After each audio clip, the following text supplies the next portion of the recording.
Bom, então, boa tarde a todos. Queria, primeiramente, cumprimentar, né, e dar os parabéns pelo Dia dos Professores, tanto para a Michele quanto para o meu querido colega Robson. Também queria, né, agradecer e cumprimentar a professora Cláudia e o professor Cristiano, que estão aí sempre nos apoiando nesse projeto do bate-papo criminal, que vem sendo desenvolvido dentro do nosso grupo Desencarcerando. Então, também quero saudar aí todos os presentes que vêm nos acompanhando, o pessoal que já entrou e o pessoal que está entrando, seja todo mundo muito bem-vindo, e especialmente a Michele, que está aí nos apoiando na realização desse evento, que vai conversar um pouquinho com vocês hoje sobre violência doméstica. A Michele também, eu convido vocês para prestigiarem o nosso segundo Congresso de Ciências Criminais na Sociedade Contemporânea. A Michele está coordenando um GT junto com o professor Gabriel, um GT de Justiça Restaurativa. Então, caso vocês tenham interesse na participação no Congresso, todos vocês estão convidados, tá? E inclusive para submeter GTs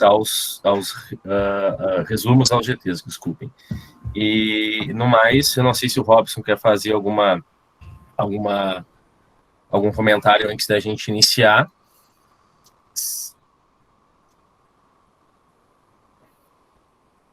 Robson saiu da reunião.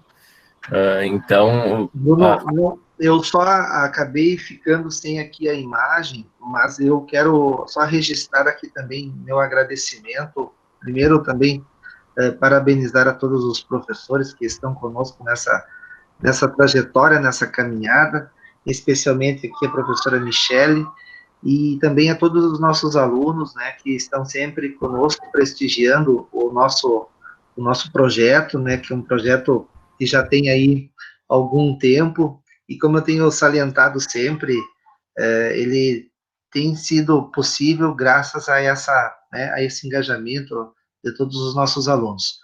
Quero antecipadamente aqui também registrar a importância dessa temática, né, Bruno? A questão da violência doméstica é algo assim que é extremamente atual e um tema muito caro, especialmente para quem milita dentro da área das ciências, não só criminais, mas das ciências sociais também. Então, é muito bacana essa presença da professora Michele, que temos agora a oportunidade de ouvi-la, tá? Então, depois eu vou acabar saindo, volto só com a imagem daí, Bruno, para o restante aqui da nossa atividade. Obrigado. Fica tranquilo, Robson, que eu conduzo aqui. Só me esqueci de falar sobre o currículo da professora Michele. A professora Michele é mestre e doutoranda em Ciências Criminais pela PUC. Ela é coordenadora do Grupo de Estudos em Direito e Criminologia da ESA, aqui da OAB do Rio Grande do Sul, coordenadora do Grupo de Estudos em Ciências Criminais e Direitos Humanos do IBCCRIM do Rio Grande do Sul, é pesquisadora vinculada ao GPESC e é professora. Tá? Recentemente, a Michele publicou um livro sobre criminologia feminista, uma obra organizada em homenagem à professora Soraya Mendes, que também estará conosco no evento. Se tu puder falar um pouquinho sobre o teu livro depois, Michele, fica bem à vontade. Eu tô louco para adquirir a obra, vou comprar ela o mais breve possível. Tá? Então, fica a dica aí para o pessoal, sobretudo para as pesquisadoras que estão nos assistindo. Né? Então, Michele, muito obrigado. Passo a palavra para ti. Boa apresentação. Muito obrigada, Bruno. Primeiramente, boa tarde, boa noite para todas e todos. É um prazer estar aqui com vocês, principalmente nesse dia, né? Então, é super simbólico para mim poder participar aqui no Dia dos Professores, das professoras, de nós todos educadores. Aproveito para parabenizar também todos os professores presentes. E quero agradecer, né, a instituição e o Desencarcerando, em nome do professor Bruno Rigon, que fez o convite. E fico muito satisfeita, é um tema que eu tenho me debruçado aí desde a graduação e que veio se desdobrando. Então, para mim, pensar mulheres e sistemas de justiça hoje é realmente um apanhado do que eu venho pensando sobre mulheres vítimas dentro do sistema de justiça criminal tradicional e mulheres vítimas dentro de processos de justiça restaurativa que já são desenvolvidos no Brasil. Então, hoje eu quero trazer, claro, né, são assuntos profundos, eu vou tentar trazer, dentro de uma dinâmica de apresentação, questões mais pontuais, para que depois a gente possa, então, ter alguns minutos de debate, né, e de discussão sobre essas questões, principalmente para aquelas ou aqueles que estejam aí também pesquisando essa temática e se interessam por essa perspectiva, porque, de fato, né, pensar mulheres no sistema de justiça hoje é muito mais do que uma categoria de análise, mas, com certeza, uma interpretação das realidades que a gente vivencia, atua e também pesquisa. Pois bem, pensar mulheres, para mim, vem de muitos lugares, né? Tanto da aproximação com a academia, do ser mulher, quanto também de trazer para dentro das minhas pesquisas e trazer para dentro da minha atuação um pouco das realidades de mulheres que, assim como eu, vivenciam também violências diárias. Então, pensar a violência, né? Com certeza aqui eu estou trazendo também as minhas subjetividades. Não é uma ciência construída a partir de uma objetividade, uma concretude que me afaste disso. Eu estou completamente dentro do meu campo de pesquisa e eu penso ele também através das minhas interpretações e do meu olhar enquanto mulher.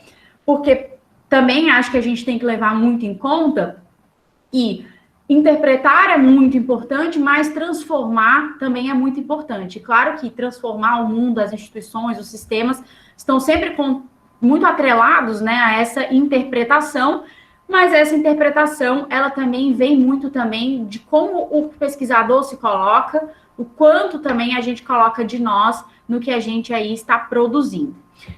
Também minha fala parte de um lugar de contra-universalidades, né, principalmente eu que pesquiso justiça restaurativa, as especificidades são muito importantes.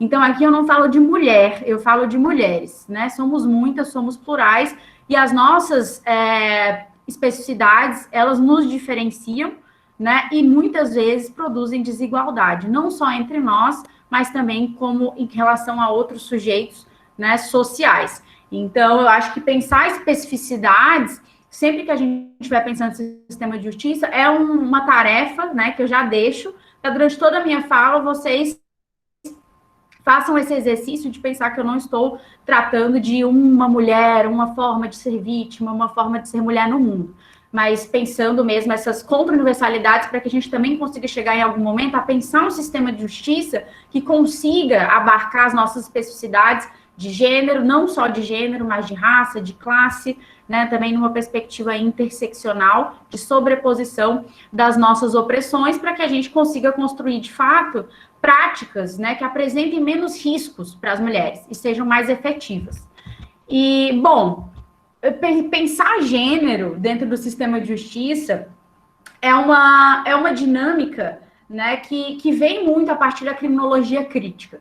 E não só, também existem muitos movimentos, né, de mulheres que começam a pensar violência e começam a demandar institucionalmente respostas do Estado em relação à proteção dessas mulheres, mas dentro de um campo científico, de estudo, trazendo o gênero para dentro das ciências criminais, a criminologia crítica abre, né? Ela abre todo um caminho, inclusive para a própria criminologia feminista adentrar. Mas que isso, né, não exclui o fato de que os feminismos também estavam a todo momento produzindo os seus próprios discursos sobre a questão das ciências criminais, que é o que, por exemplo, a professora Fernanda Martins trabalha, não com criminologia feminista, mas com feminismos criminológicos.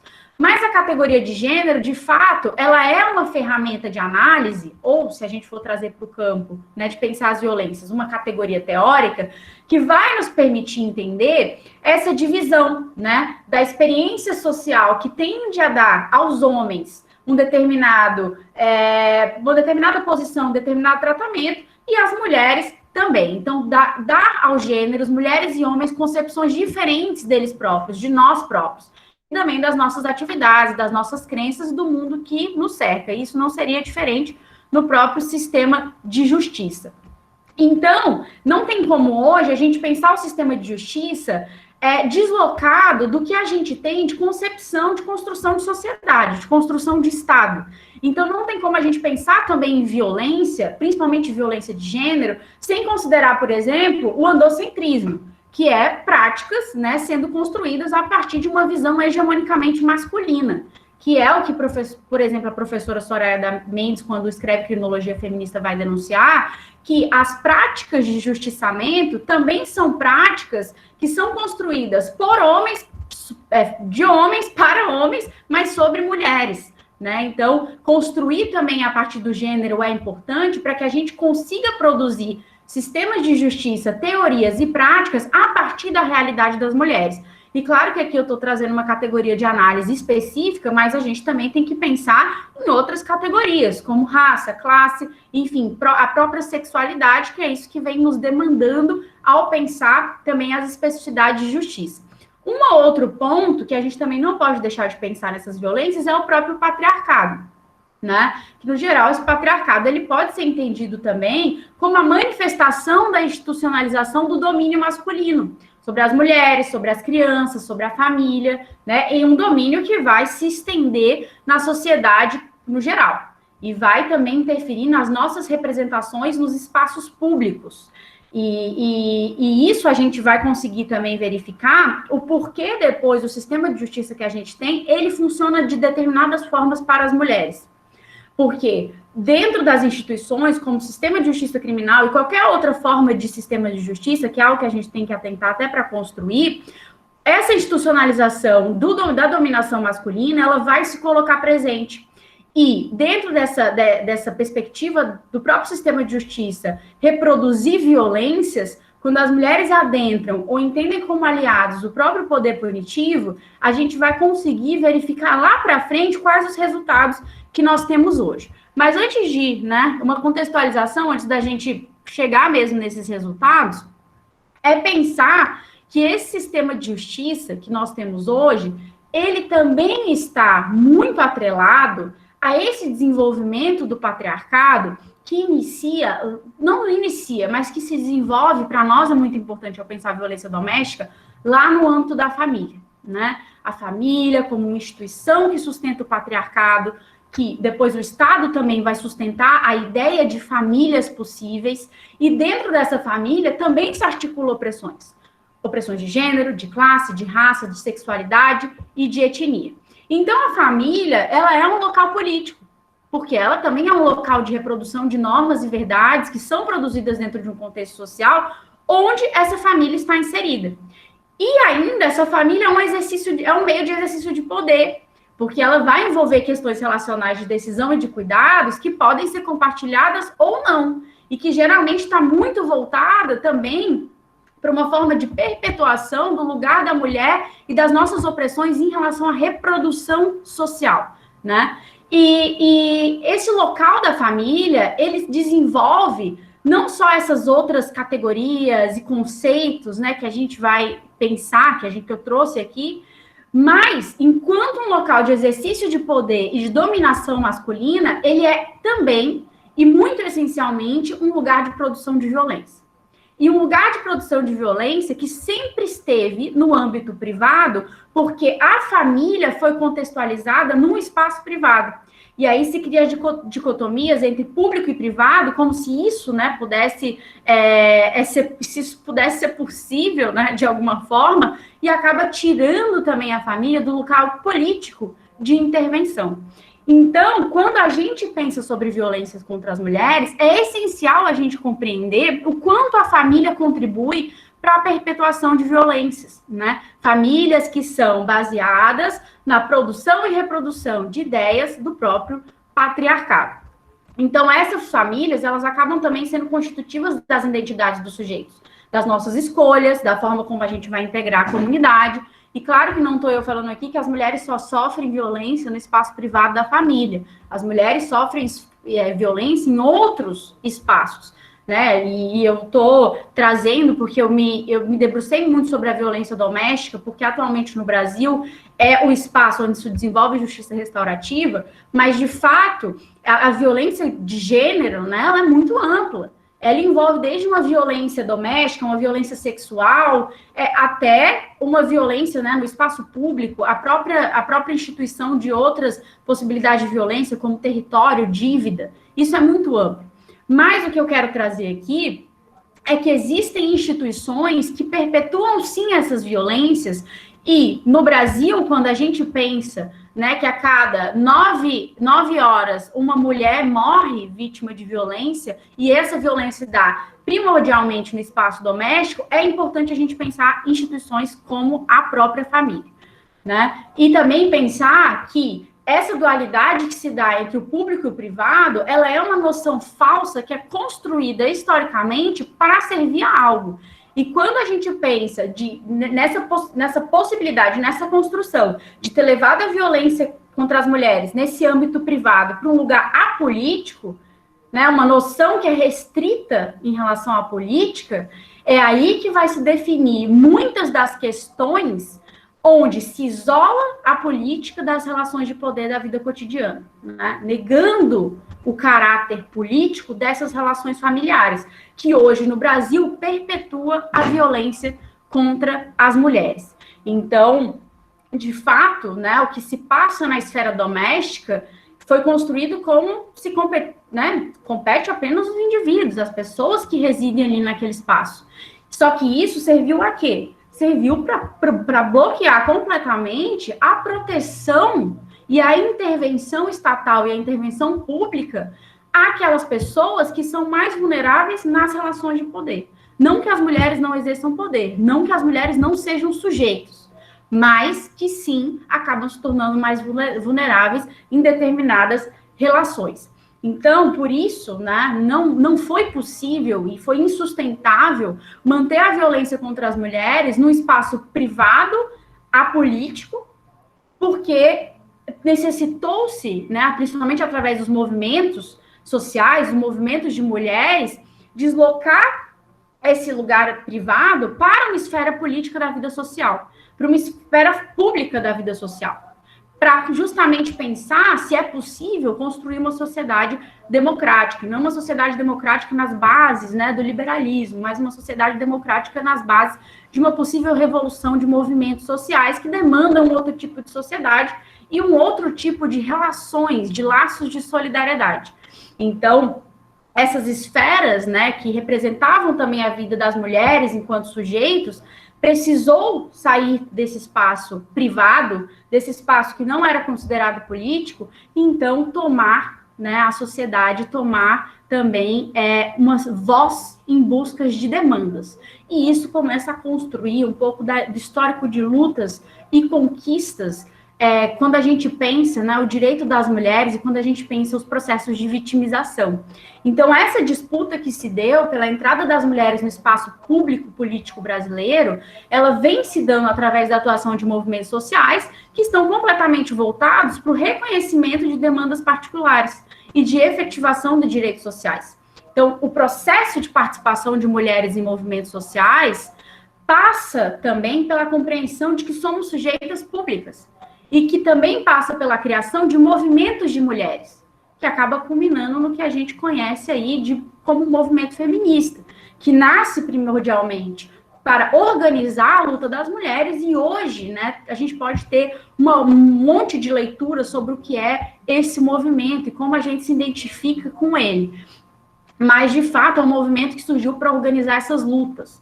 E no cenário brasileiro, em primeiro momento, esse é um movimento que possibilita a unificação de muitas das nossas demandas, que são demandas específicas ou demandas mais gerais, que vão resultar na elaboração de uma agenda central, que é a partir dela, né, que foram estabelecidas algumas dessas estratégias de articulação política. Então, esses movimentos, eles começam a ser delineados ali no início do século XX, e o que a gente começa a perceber desse fenômeno de organização das mulheres é que esses grupos, né, o desenvolvimento desses grupos é formado por múltiplas mulheres, mas que, de certa forma, né, também tem uma frente ali de privilégio, que são majoritariamente mulheres brancas intelectuais. Então, a demanda que se dá ali dentro também é uma demanda por quem também tem acesso ao discurso político, à narrativa política, e muito mais que isso, quem tem acesso ao próprio espaço público. E também acaba, então, se voltando muito para a promoção da igualdade social, né? A igualdade social, a igualdade política, de fato, né, entre homens e mulheres. E o primeiro movimento que a gente vai ter no Brasil, que é importante também, é pela luta de voto, né? A luta pelo direito ao voto, que inicia-se ali na década de 1910, mas que, de fato, né, através do movimento sufragista, a gente só vai ter o voto secreto, o voto feminino nacional, só em fevereiro de 1932, no governo do Getúlio Vargas. E isso é importante porque, a partir dessa articulação, começa-se, então, a fortalecer esses movimentos. E essa experiência de luta por participação na política acaba dando muita força para esse movimento. E vai, né, retomando aí mais força só em 1960, porque depois desse ganho se, né, dá aquela vitória, uma paralisada, não que os grupos não estejam se organizando, mas volta, então, muito em 1960, impulsionado pelo lançamento da obra O Segundo Sexo, da Simone de Beauvoir, que é uma filósofa francesa. Então, pensando aí acerca de patriarcado, família, papéis sociais, imposição de comportamentos, liberdade, emancipação feminina, os movimentos voltam a se reorganizar. Então, em 1960, existe um grande debate público sobre essas relações desiguais de poder, né, entre homens e mulheres, e as demandas, então, se voltam para o reconhecimento das mulheres no mundo do trabalho.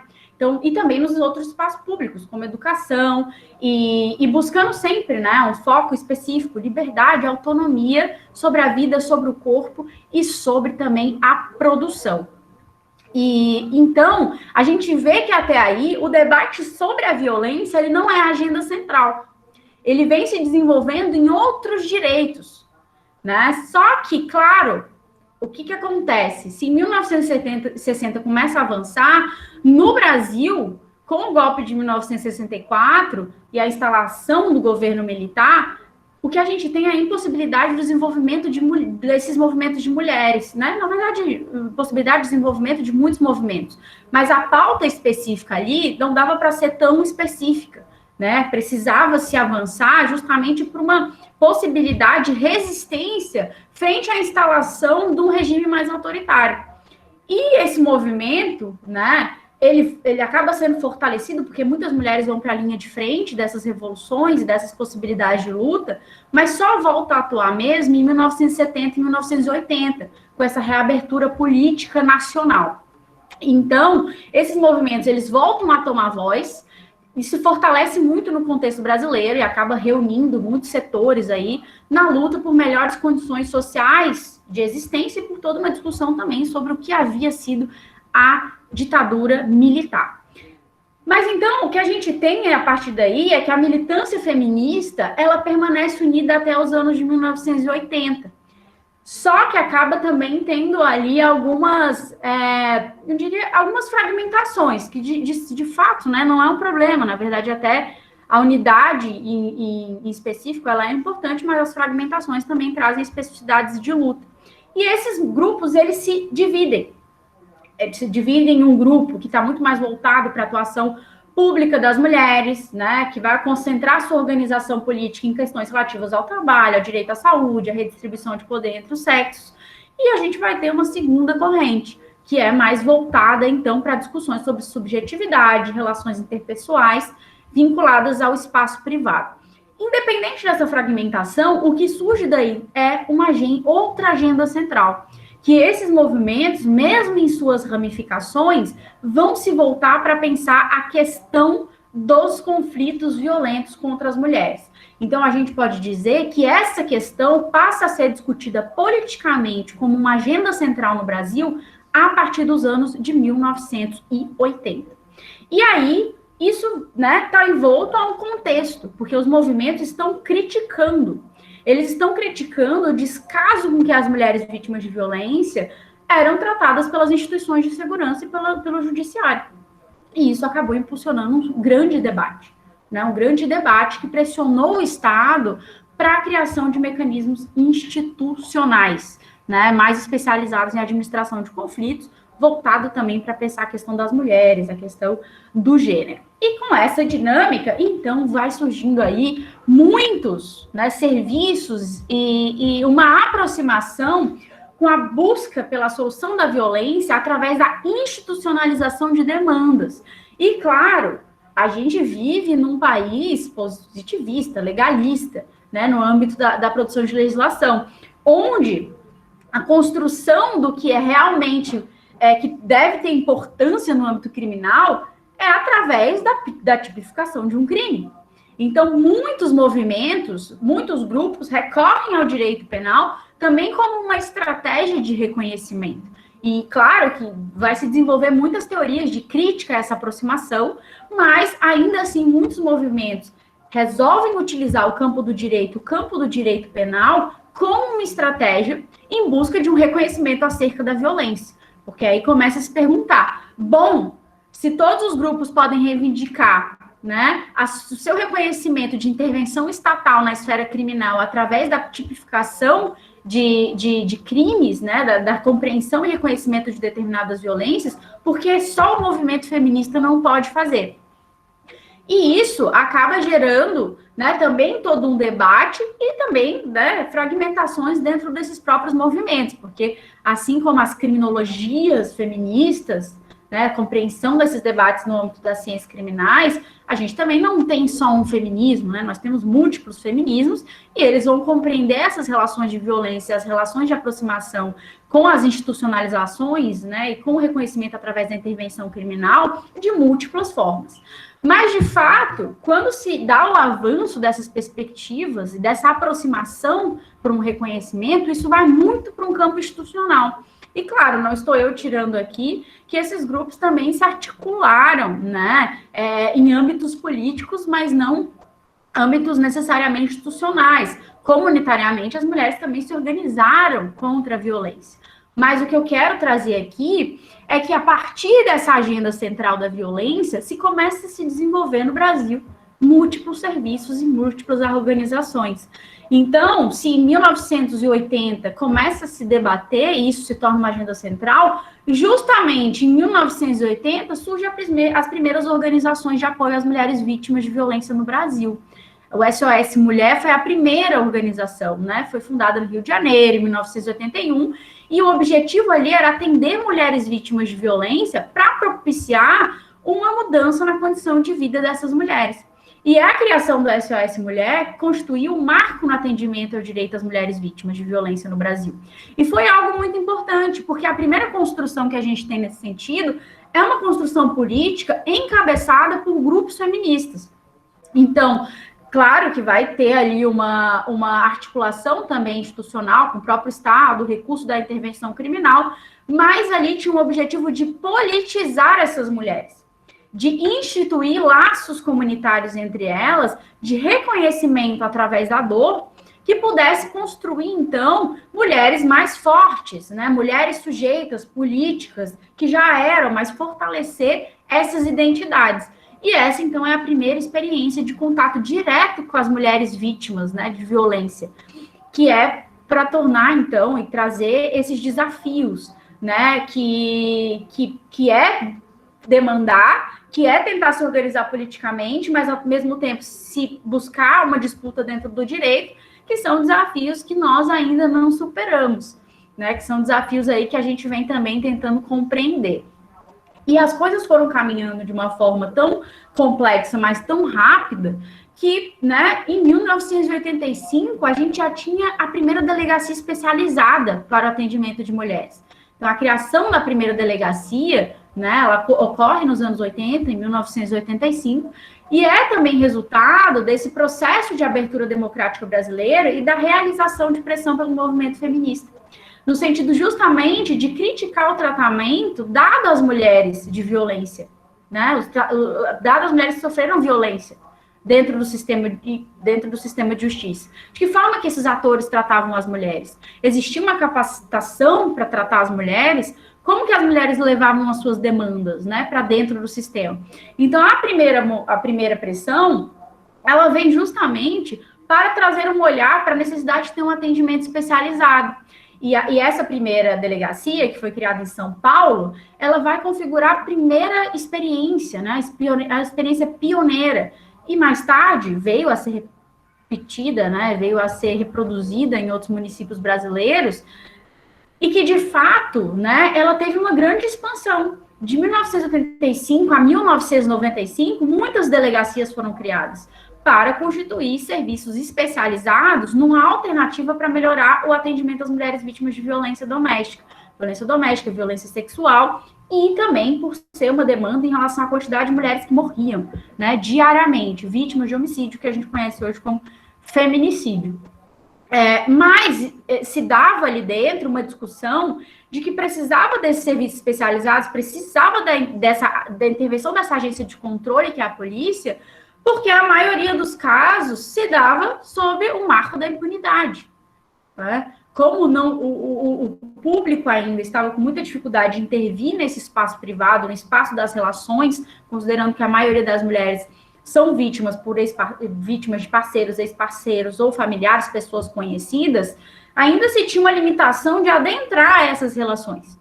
Então, o que vai se dar ali, né, com essa perspectiva, vamos lá, vamos buscar uma delegacia especializada, porque a gente precisa criar novas estruturas policiais para oferecer às mulheres um atendimento digno, né? Mulheres vítimas, elas precisam ter um tratamento digno, um tratamento respeitoso. Então, né, vamos lá, vamos utilizar esse espaço para evitar a revitimização. Vamos capacitar os policiais, vamos ter equipes multidisciplinares nesses lugares. E a delegacia vem com essa, né, perspectiva. Hoje, em 2020, nós temos cerca de 500 delegacias especializadas, mas elas ainda não estão presentes em todos os municípios e regiões. Ou seja, né, ali em 1985, e a partir dali começa a se reproduzir delegacias, mas ainda hoje nós não temos em todos os municípios, em todas as regiões, então acaba sendo um serviço que nem todas podem acessar. E, para além disso, a grande expectativa nas delegacias, ela foi completamente frustrada com o passar do tempo, porque os resultados obtidos foram diversos dos esperados. Ainda se dava ali a resolução informal do conflito, sob os marcos do patriarcado, do androcentrismo. Os policiais não queriam se capacitar, porque os policiais, né, ingressavam nessa carreira em busca de resolver grandes crimes, né? Então, acabou se tornando ali motivo de chacota policiais que trabalhavam nas delegacias especializadas, e isso produzia profissionais totalmente satisfeitos com o trabalho e que não levavam adiante um trabalho realmente especializado, ou que se colocavam até resistentes à formação em gênero. Claro que hoje, né, as delegacias, elas avançaram, temos muitas equipes importantes que atuam, né, pelo enfrentamento à violência doméstica, só que, de fato, é uma agência também de controle social, é uma agência de controle social formal, e que oferece para as mulheres, às vezes, até o contrário daquilo que se buscava. Oferece, sim, a gente sabe, revitimização, oferece policiais não capacitados, e a maioria das delegacias não tem equipe multidisciplinar. Então, é sempre uma busca por algo que se concretiza, mas depois oferece um resultado diverso, né? Mas, na sequência, em 1985, a gente tem o Conselho Nacional do Direito das Mulheres, que foi criado ali no governo Sarney, e foi o primeiro órgão nacional, né, a tratar sobre o tema dos direitos das mulheres. E ali dentro tinha uma agência muito concreta para pensar a violência. Então, é um conselho, né, que a primeiro momento abriu espaço para grupos feministas participarem. Então, muitas demandas vinham dali. Isso auxiliou que se construísse legislações, inclusive, né, possibilitou que demandas feministas constassem na Constituição Federal de 1988, igualando aí formalmente mulheres e homens dentro da sociedade. Então, começa a se perceber que a instituição desses serviços são serviços para, né, ampliar politicamente determinadas demandas, mas que isso está sempre muito atrelado a uma intervenção criminal. E hoje, né, o Conselho Nacional, a Secretaria para as Mulheres, está vinculado ao Ministério da Mulher, da Família, dos Direitos Humanos, né, sob a orientação, a gestão da ministra Damares, e que hoje a gente tem outra dinâmica. Então, são conselhos, né, que foram criados com uma agenda política, até agendas centrais, mas que a cada mudança, né, de governo se dá uma atenção diversa, uma atenção diferente, uma abertura para movimentos ou um fechamento para determinados movimentos. E isso está sempre impactando a própria vida das mulheres. Mas dentro de todos os marcos que a gente tem, o grande deles é a Lei 9.099 de 95, né, que é a criação dos juizados especiais criminais, que foram criados no Brasil, né, para dar mais agilidade à administração de conflitos pelo judiciário, para democratizar o acesso dos serviços prestados pelas instituições de justiça e, principalmente, para possibilitar as vítimas, né, a participarem ativamente do processo, dando mais visibilidade, possibilidade para acordos entre vítimas, ofensores, através da mediação de conflitos. E a lei dos juizados, né, os juizados especiais criminais, funcionaram a partir de inúmeros critérios norteadores: oralidade, informalidade, economia processual, celeridade. Trouxeram muitas inovações também, né? Conciliação, transação penal, oportunidade de representação da vítima, suspensão condicional do processo. E é uma lei, né, que vem também que está ligado a perspectivas do movimento do minimalismo penal, a crítica ao encarceramento em massa, ao questionamento das teorias justificadoras da pena, e acaba gerando ali toda uma atenção mais especial para grupos, né, que queriam conhecer, ou pesquisadores que queriam, então, compreender o que acontecia nesses juizados, queriam compreender como se davam essas atividades inovadoras, esses resultados. E muitas pesquisas se desenvolveram ali dentro, né, mobilizou muitas atenções. E um dos principais dados que mobilizou essas atenções é que os crimes cometidos no contexto da violência doméstica eram majoritariamente crimes de menor potencial ofensivo. Por isso, eles chegavam aos juizados especiais criminais e eram processados lá dentro. Lesões corporais leves, ameaça. Só que o assombro, né, surgiu aí, a partir da pesquisa do Saulo de Carvalho, da Carmen Rain de Campos, que a maioria dos crimes que eram processados nos juizados especiais criminais, 70% deles eram demandas sobre violências sofridas pelas mulheres em espaços privados do lar. Então, o juizado, ele deu muita visibilidade à violência. Ele deu visibilidade porque passou a se compreender como é que se dava essas violências, né? Em qual contexto, quem eram esses sujeitos, mas também deu muita visibilidade para um processamento que não era adequado. E isso gerou um olhar muito crítico, né, principalmente do movimento feminista, que evidenciou, então, que as especificidades da violência doméstica elas não estavam sendo compreendidas pelos juizados especiais criminais. Porque, na prática, a solução de conflitos ali dentro era dada mediante a transação penal, a composição civil, a aplicação de multa e, principalmente, né, as cestas básicas. Então, começou a se tratar que os casos de violência doméstica eles não eram observados através de uma dimensão cultural e sociológica, tá? Ou seja, começou a se criar um discurso, uma narrativa de que ali dentro esses casos eram banalizados, eram tidos como crimes de menor potencial ofensivo, em que a sociedade, então, não dava a devida atenção. Em 2000, né, no meio desse burburinho todo, surge, então, a Secretaria de Política para as Mulheres, e essa secretaria, né, que foi criada ali em 2003, ela tinha também uma perspectiva de lançar normas técnicas de padronização em relação ao enfrentamento da violência contra a mulher.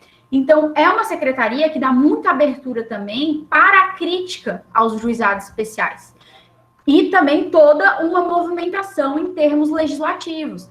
Tanto que, em 2004, a gente tem, né, a criação do tipo especial denominado violência doméstica, porque foi introduzido no artigo 129 do Código Penal, né, que trata da lesão corporal, um tipo específico, que ofender a integridade corporal ou a saúde de alguém era pena de detenção, de 3 meses a 1 ano, e, né, se aumentava, então, a pena se a lesão fosse praticada contra ascendente, descendente, cônjuge, companheiro, nessas relações domésticas, né, de coabitação, de hospitalidade.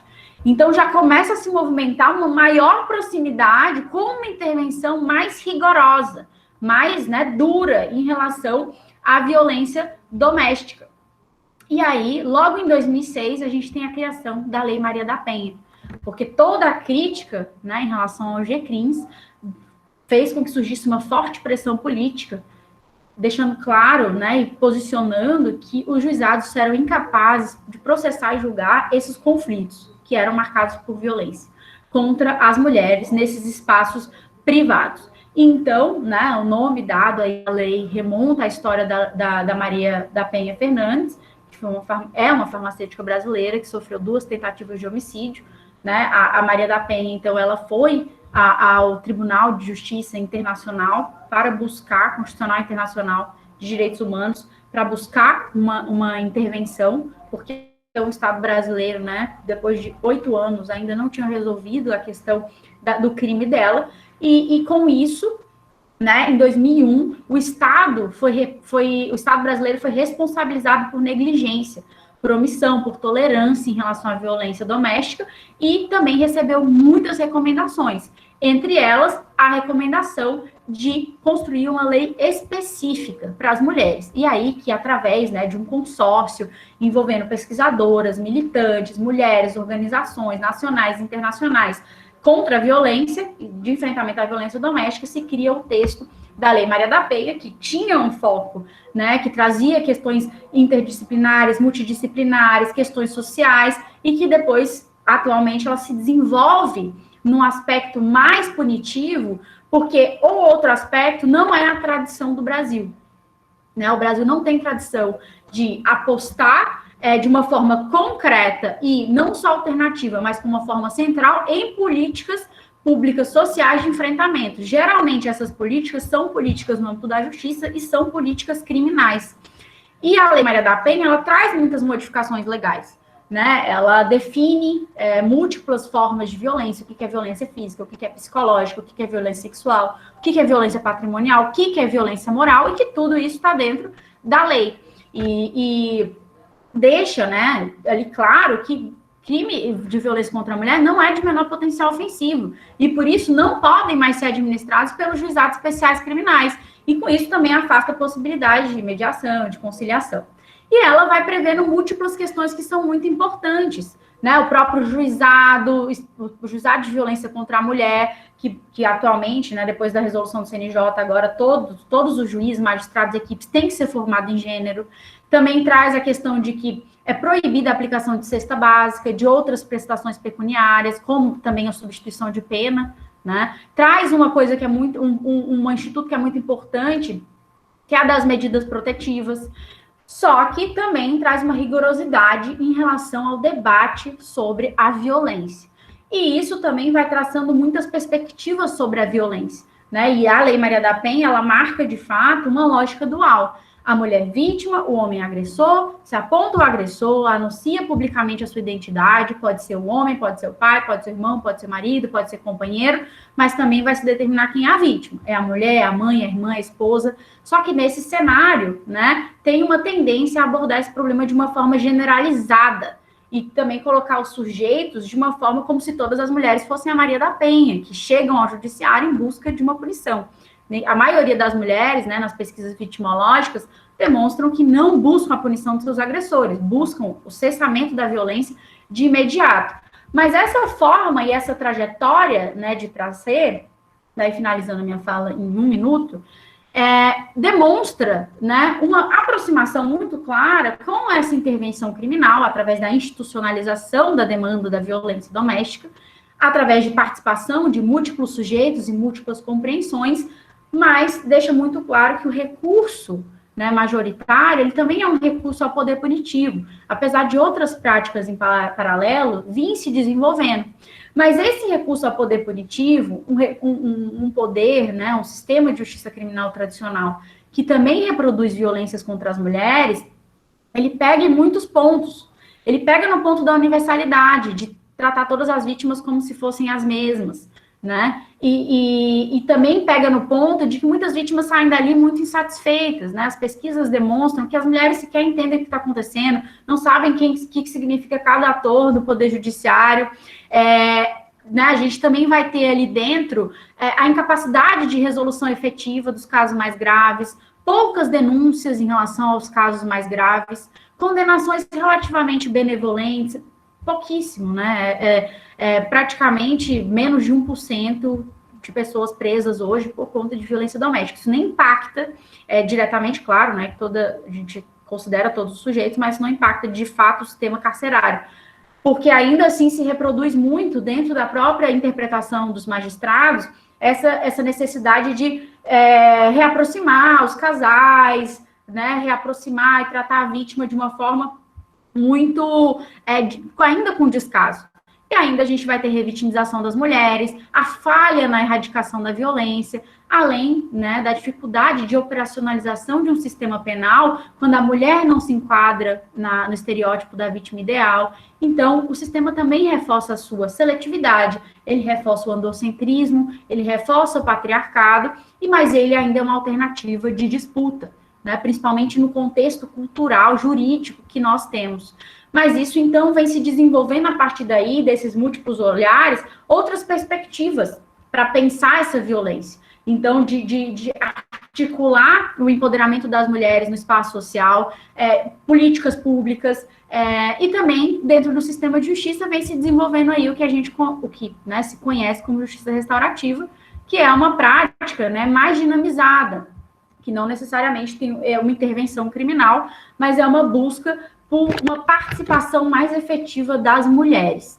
E claro que isso renderia, né, outro grande debate, mas de fato hoje, majoritariamente, o sistema de justiça criminal, que é o central na discussão e na demanda das mulheres, e por isso ele nos importa com mais.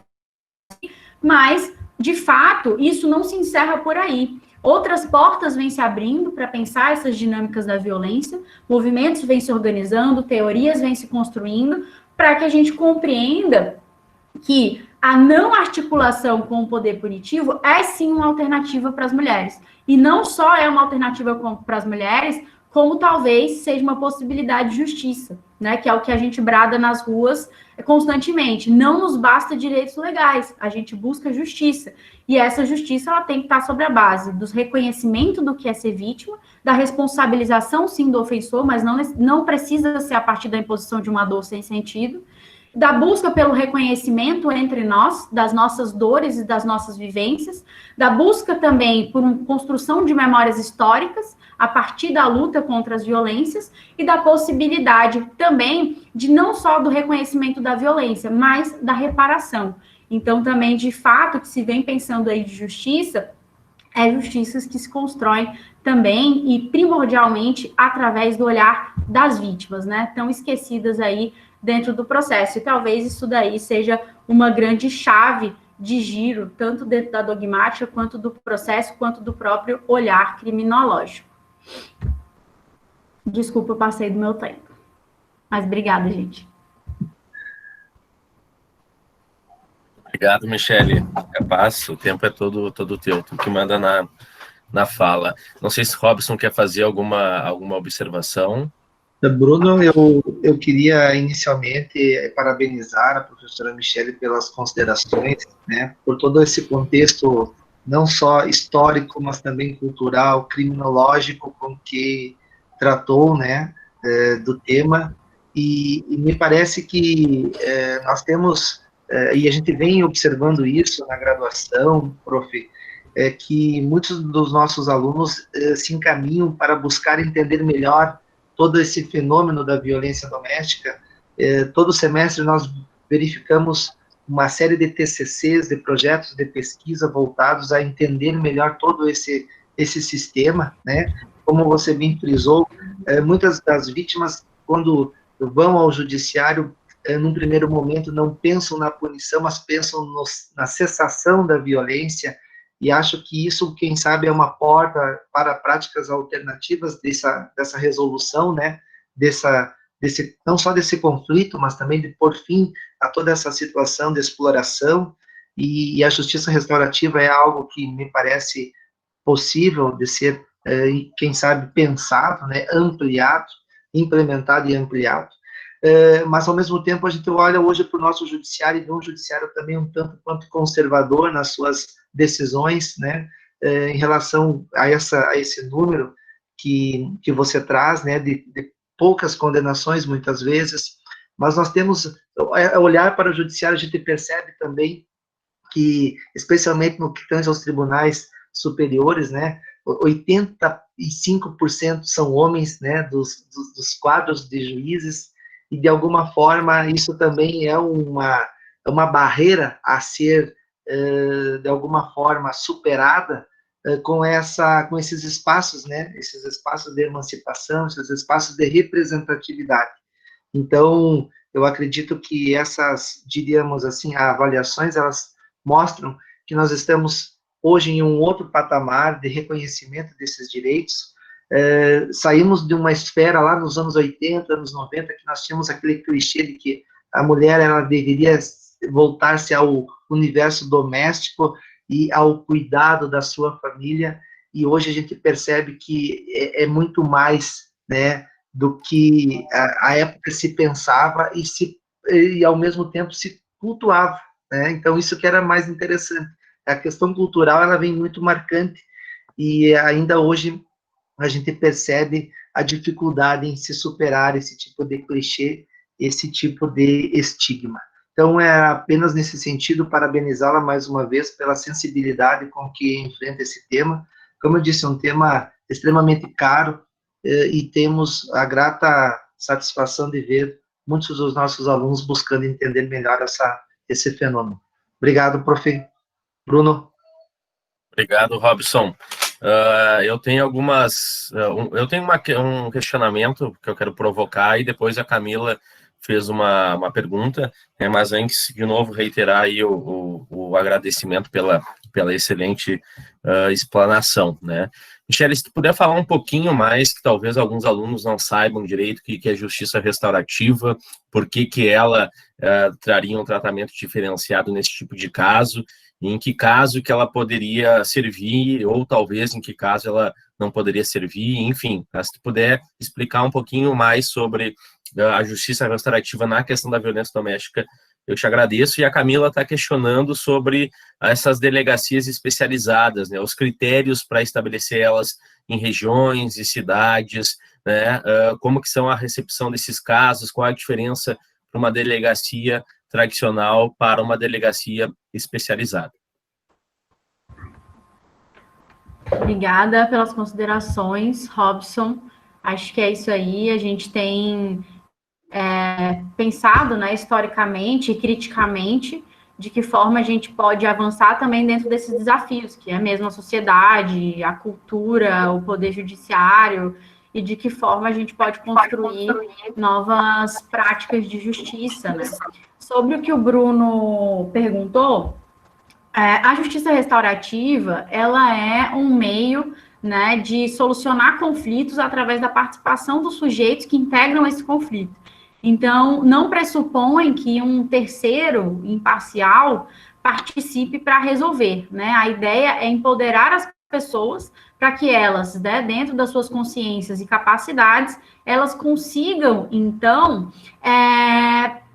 ter a possibilidade de resolver os seus conflitos. Então, em casos de violência doméstica, né, essa justiça restaurativa ela é orientada por princípios e por valores específicos, que são vários, mas parte da voluntariedade, parte da não dominação, parte da possibilidade de existir um facilitador de justiça restaurativa devidamente capacitado para auxiliar para que o processo aconteça e para que aquele espaço se desenvolva da forma mais saudável possível.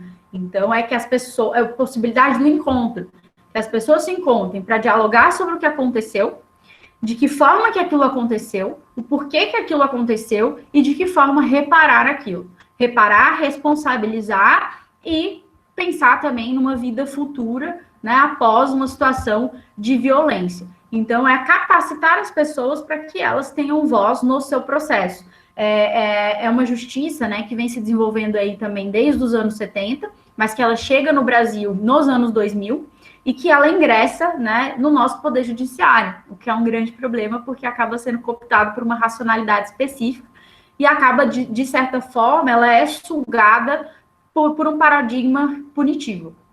Mas, em outras, né, se a gente pensasse numa idealização dessa justiça, mas que também vem se desenvolvendo no Brasil, ela pode atuar em múltiplas frentes dentro da violência contra a mulher. Por exemplo, pode ser um processo restaurativo apenas para as vítimas. O processo vai continuar acontecendo, mas ela é um processo restaurativo para as vítimas, né? Para um momento de moderamento, para um problema, para uma possibilidade, né, de atendimentos em múltiplas frentes, que é o que já tem nas equipes multidisciplinares, para uma possibilidade de apoio muito voltado para a questão da violência e para um restabelecimento, né? E para uma possibilidade de uma busca de uma reparação em relação àquilo que aconteceu.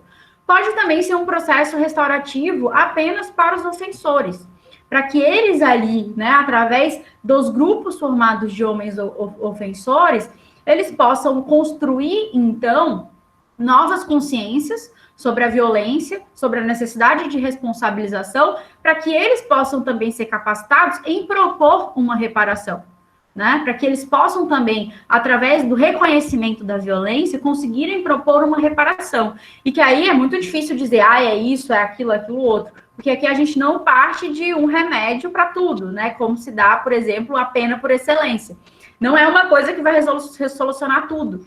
É o que as pessoas sentirem que aquilo é possível, né? É muito também, não é à toa que o abolicionismo penal é uma das raízes da justiça restaurativa, porque não parte de um pressuposto que se tem uma resposta específica. É a possibilidade das pessoas construírem as suas próprias respostas, né? E também, nos casos, né, onde as pessoas tenham estabelecido essa possibilidade, né, de capacidade mesmo e que possam ser verificadas como pessoas que não estão em situação de vulnerabilidade, elas possam, então, realmente se encontrar frente a frente, a sua vítima e o seu agressor, por mais complexo que se pense isso, né, mas existem processos muito sólidos, né, na Argentina, e pensando aqui na América Latina mesmo. Na Argentina tem processos muito sólidos que se dá essa aproximação entre vítimas e ofensores em situação de violência doméstica. No México se tem também, né, através também de trabalhos que são encabeçados pelos movimentos de mulheres, processos de encontro entre vítimas e ofensores em crimes contra a dignidade, contra o corpo, né, contra a dignidade sexual.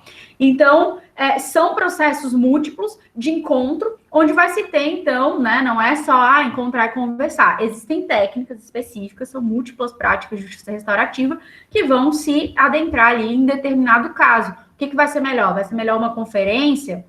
Vai ser melhor uma mediação vítima e ofensor? Vai ser melhor um círculo restaurativo, um círculo de construção de paz, um círculo de cura? O que vai ser melhor aqui dentro, né? O que as pessoas demandarem. E a ideia é que isso sempre tenha a participação dos apoiadores, que são pessoas que essas pessoas confiam, se apoiam, para que elas também estejam ali todo o tempo trabalhando a partir da sua racionalidade, que vai estar muito em contato também com seus aspectos emocionais, mas que também se dê através de que a própria comunidade possa participar, para também ali sair outras consciências, né, consciências críticas sobre processos de resolução.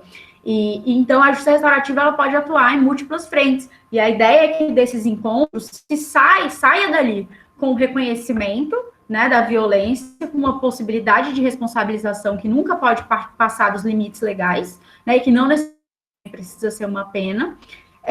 E que também se tem a possibilidade de reparação e de reconstrução nos laços sociais, não entre as pessoas em si, mas entre as pessoas e as suas comunidades, né, de apoio em busca aí de uma outra forma de se relacionar e uma outra forma de resolver os conflitos.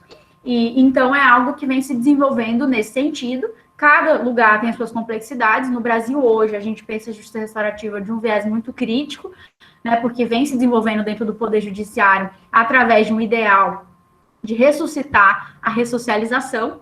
Então, também, mais uma vez, é uma justiça que aqui ela vem se voltando muito, mais uma vez, como uma justiça, né, reocêntrica, uma busca para justificar a reabilitação, a ressocialização, que acaba tornando os procedimentos muito complexos, mas no Brasil já é aplicado justiça restaurativa em casos de violência doméstica, inclusive com o encontro entre vítima e ofensor. Isso pode impactar o processo, pode não impactar o processo, né? Pode impactar, pode agir, né, como algo paralelo ao processo que não tem impacto, pode ser um procedimento que vai funcionar dentro da suspensão condicional da pena. Então, isso vai ser de acordo com o que os juízes quiserem, porque também a gente não tem uma legislação que regule isso.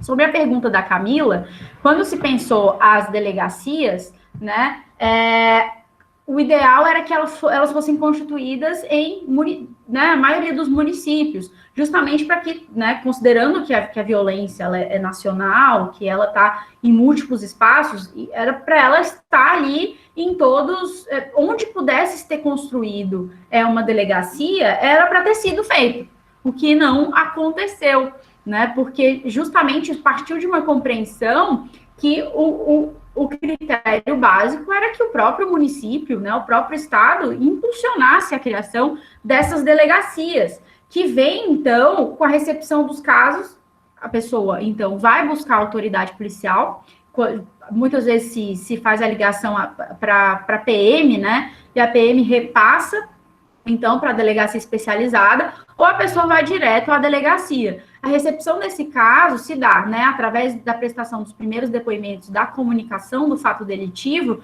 vai se verificar se aquilo se enquadra na Lei Maria da Penha, né, se enquadra não só na Lei Maria da Penha, mas também nas legislações para as mulheres, se é um caso mesmo de um crime envolvendo gênero, né, que as delegacias são criadas no marco do gênero. Então, não é todas as violências que são praticadas contra as mulheres que é um crime de gênero. Então, não são todas as violências que vão chegar à delegacia especializada, né, de violência contra as mulheres. Muitas vezes, por exemplo, pode ser uma briga de condomínio, ocorreu uma agressão, essa vítima era mulher. Não necessariamente isso vai passar pela delegacia especializada. Essa mulher pode ser reconduzida para outra delegacia, né? Acontece muito também de levar adolescentes ou crianças, quando se dá alguma situação de violência para a delegacia da mulher, e aí então se envia, né, para a delegacia da criança e adolescente. Então ali vai se passar por crimes de gênero,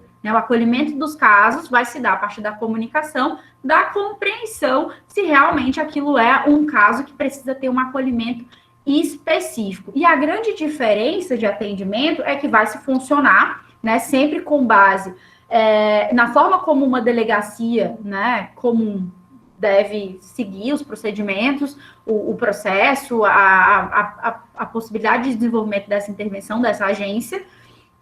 A diferença que se dá ali é que é uma delegacia especializada. Então, o que vai ter ali são pessoas para recepcionar, pessoas que têm profundo conhecimento das legislações que têm o marco de gênero, pessoas que têm, entre aspas, na verdade era para ter, que deveriam ter plena capacidade de assessorar. E a diferença, né, que se teria é que ali teria o oferecimento direto, né, imediato, de serviços de apoio.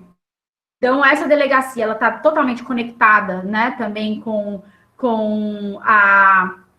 o serviço de saúde especializado também, nesse acolhimento das mulheres vítimas.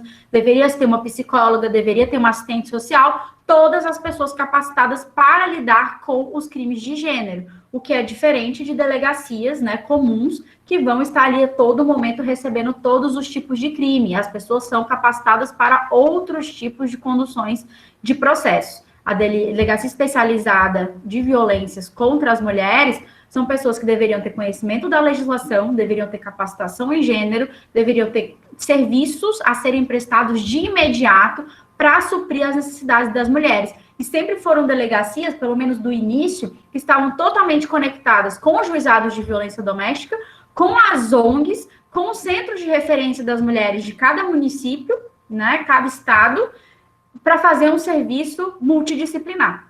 Então, a ideia sempre foi essa, serviço multidisciplinar de acolhimento, de intervenção, onde essa mulher possa se sentir acolhida, né, respeitada, e que ela não vivencie uma revitimização. Então, é a consideração de que determinados crimes realmente têm um marco de gênero, e por isso eles precisam ser tratados de uma forma diversa, né? É um pouco disso. Obrigado, Michele. Então, aí, em virtude do avançado da hora, o Robson já está nervoso, que daqui a pouco tem aula, os alunos também, né?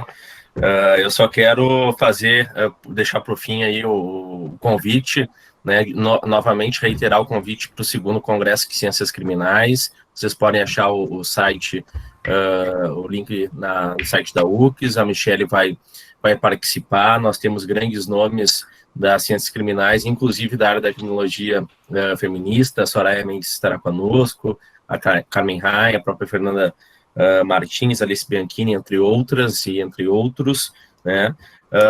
Vou fazer um merchan aqui do meu livro que chegou ontem, tá? Quem quiser adquirir, fica aí ó, o convite, é o livro do seriado Black Mirror, tá? E se a Michelle quiser ir fazer a divulgação do livro dela, que também é um livro em homenagem a Soraya Mendes, fica aí à vontade se puder falar um pouquinho, Michelle, eu agradeço. Robson, valeu a parceria. Hoje de noite, quando estiver dando aula, vou estar comendo um churrasquinho, bebendo uma cerveja, eu te mando uma foto depois, tá? Coisa bem boa. Bruno, aproveito para parabenizar o lançamento do seu livro, achei genial. Também vou adquirir, depois quero autógrafo. Da minha parte, aproveito já também para agradecer mais uma vez o convite. Obrigada pelo espaço. Contem comigo. Obrigada também pelo convite para o Congresso, coordenar um GT aí. Então, já convido todo mundo que tem interesse para pensar justiça restaurativa, que tem pesquisado e que tem desenvolvido algo nesse âmbito.